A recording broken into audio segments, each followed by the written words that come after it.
Hello everyone, thanks for tuning in to today's second video, doing USA forecast for today's second video. So as always on a Wednesday, we're having a look at the weather for the next 10 to 14 days in the United States, and we'll be able to extend out beyond that with the extended CFS B2, which runs through 4 weeks. So I'll have a look at that at the end of the video.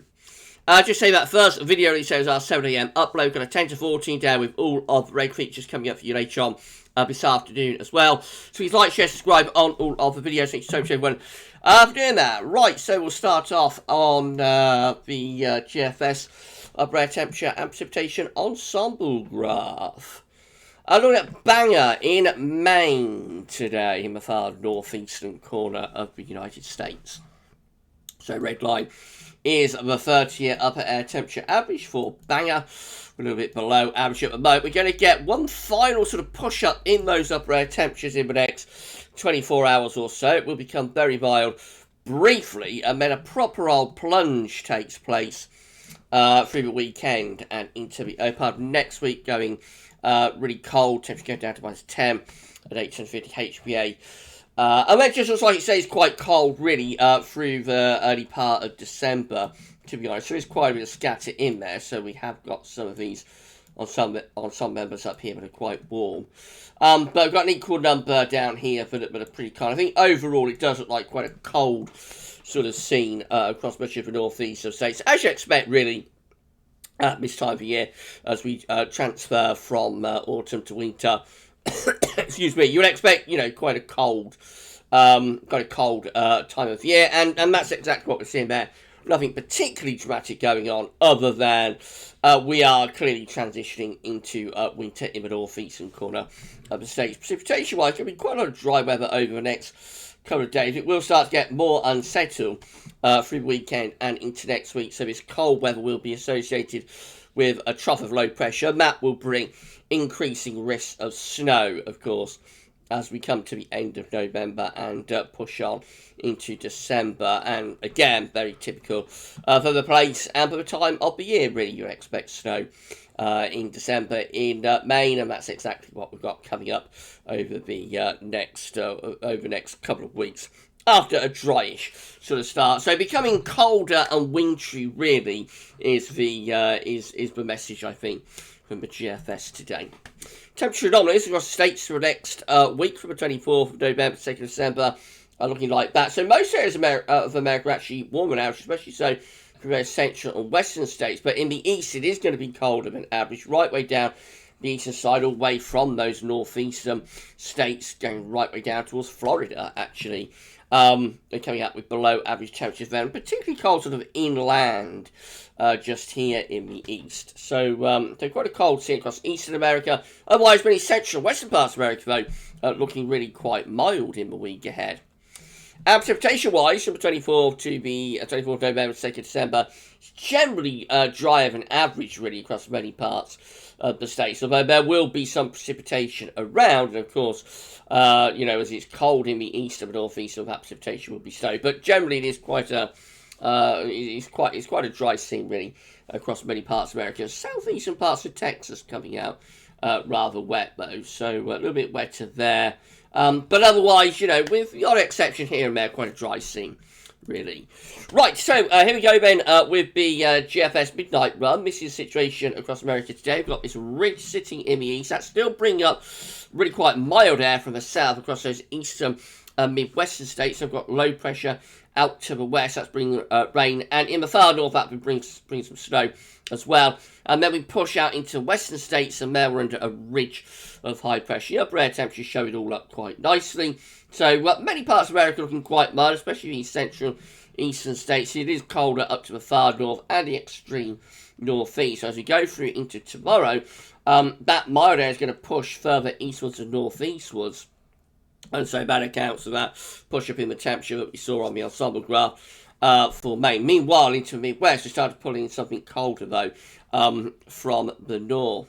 And that cold air then begins to transfer eastwards into those eastern and northeastern states as we go through to Friday, and that begins to drop in the temperature. It is associated with an area of low pressure as well, pushing from the Midwest into the east and the northeast, and that will be bringing outbreaks of rain initially, and then of course as it gets colder that will bring increasing risk of snow. Meanwhile out west got lots of high pressure through there, so it should be mainly dry and pretty mild across many of those western states. That's Saturday, so you can see the cold northwesterlies, northerlies to northwesterlies digging in to the far north and northeast America with this area of low pressure, so that's bringing snow and you know, cold northerly to northwesterly winds from Canada into the northeastern states. Meanwhile, again, further west, the south and west looking reasonably dry under high pressure. There's a bit of a trough sitting through those midwestern states that could bring some further outbreaks of rain, sleet and snow. There's the upper air temperatures for Saturday.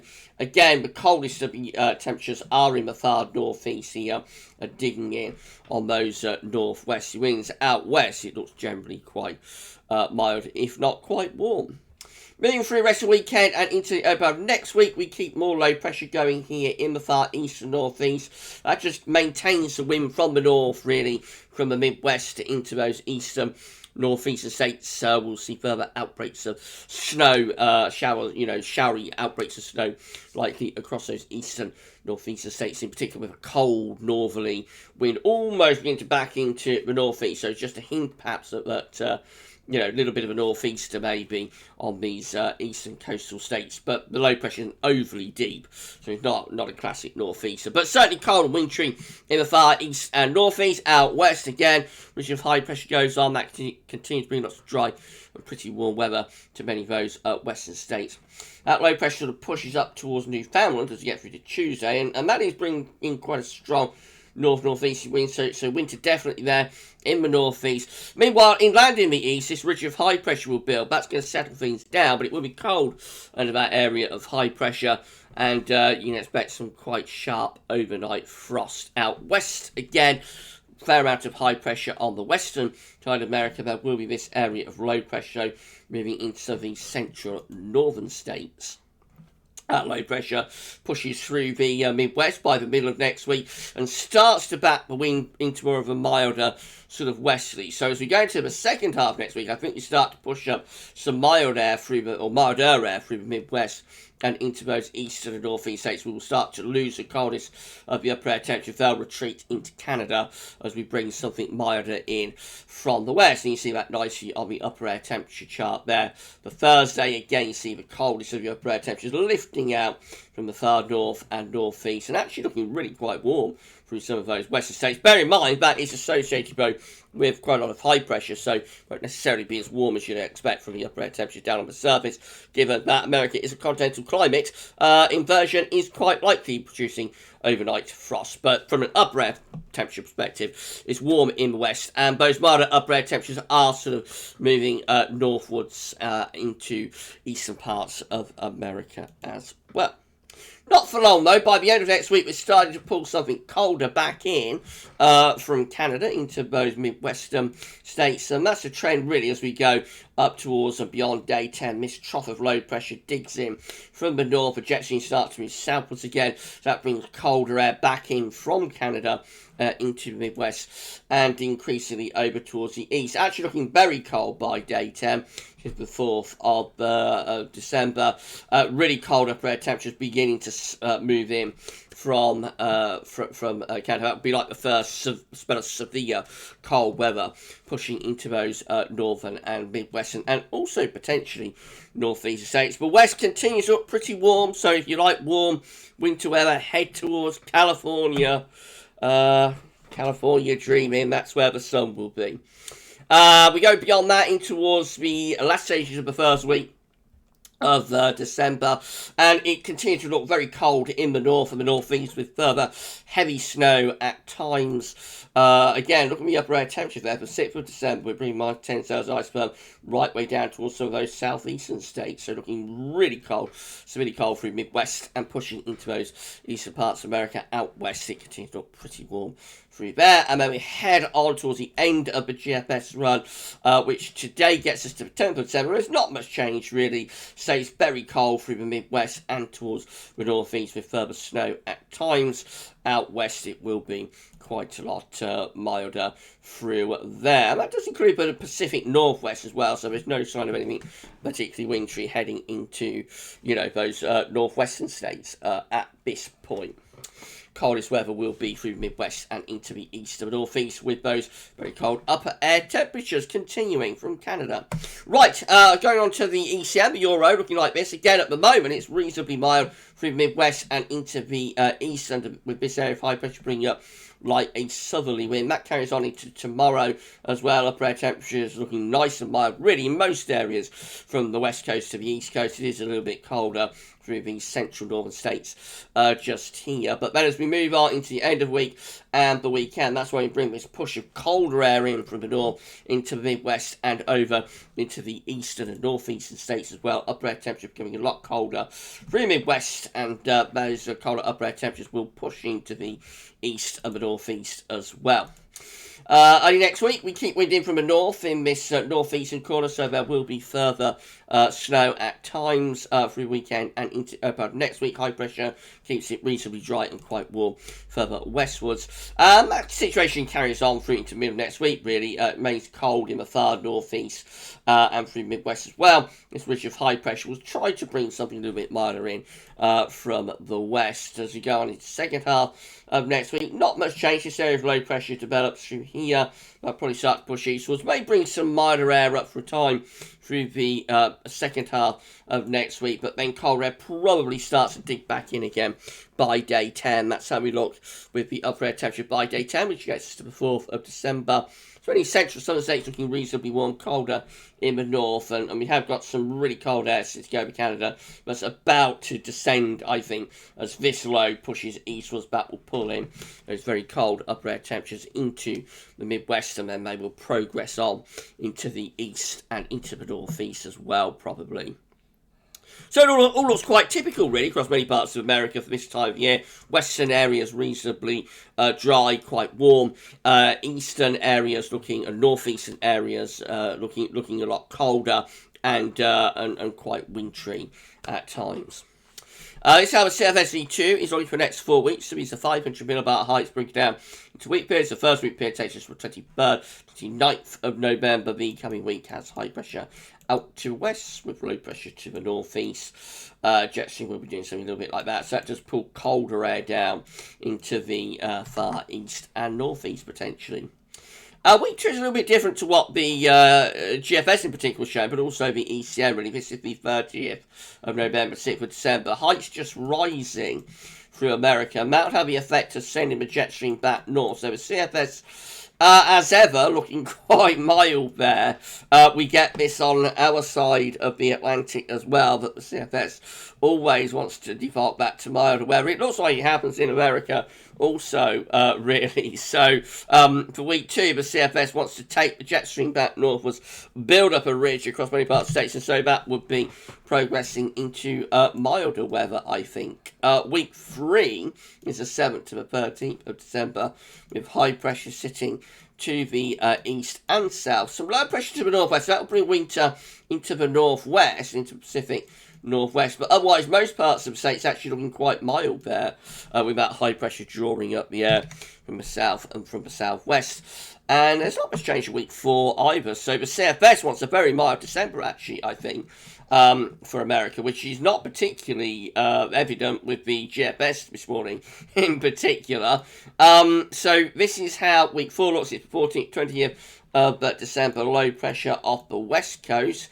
That brings colder, wetter weather into the west, but most parts of the state's actually looking quite mild with this ridge of high pressure drawing up very mild air, potentially from the south and from the southwest. So temperature numbers look like that, starting off cold in these eastern northeastern states. The CFS has got that cold weather in these eastern, midwestern, northeastern states, but the mildest weather is in the west and northwestern central parts of America, quite warm through there. But look, let's get through the week 2, which is the 30th of November, 6th of December, just exceptionally mild from coast to coast, really, from the west coast to the east coast exceptionally mild scene with the CFS.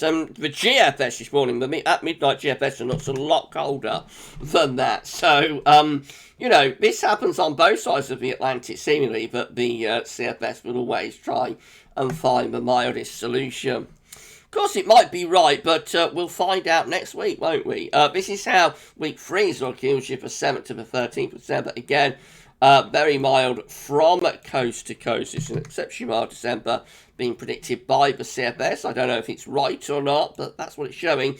By week 4, 14th, 20th December, it has gone colder in the west and in the northwest, with that trough of low pressure moving in from the Pacific. Otherwise, though, most central, southern, northern, eastern, and northeastern parts of America still look very mild there from the 14th to 20th of December. That looks over the top to me, I have to say, for those mild temperatures, but we shall see. Precipitation-wise, looks like that. Generally dry scene across most parts of America in the weekend, right away from the Pacific to the Atlantic coast. Most parts look quite dry. It is wetter down here across southern parts of Texas and the extreme northwestern corner there. Now we get through the week 2, which is the 30th of November to 6th of December. Wettest in the far northwest, reasonably dry through the central and eastern states. Week 4 looks like that. It's the 7th to the 13th of December. Wet in the far west, dry in the south. A little bit more unsettled perhaps in that far northeastern corner. And then week 4, which is the 14th to the 20th of December, looks dry in the far northwest, dry in the east and south, wetter in between, and especially so through these western states just here. California standing out as being really quite wet, especially more southern parts of California, which is a little bit unusual. Arizona as well. Those areas where you expect it to be quite dry, normally looking really quite wet. Of course, they can get significant rains over on the western side in the winter, so they will get significant rains at times over on the western side and in southwestern parts of America. Even the desert regions can get quite significant wet weather if you bring a big old trough in from off the Pacific. Anyway, that's it for this week's USA forecast. So it does all look quite typical for the time of the year in terms of what we see from the shorter range. Anyway, the GFS and the Ecm, reasonably warm, fairly dry out to the west, becoming colder with time through the Midwest and into east and northeast. Particularly the GFS actually does look quite wintry for the next couple of weeks for those Midwest and northeast states. Of course, the CFS completely flips that on its head and just brings a very, very, very mild spell of weather across most parts of America through the first half of December anyway. But then again, the CFS is always trying to find the mildest solution. So I would go more, I think, with the shorter range, which does look quite cold, actually, for the northeast and the, the Midwest and northeast and the east through the first half of December. Right, do USA forecast again for you next Wednesday. We'll be back shortly with a 10 to 14 day for the UK and for Europe as well. So check back for that. But for this week's USA forecast, that's all for now, and thanks for watching.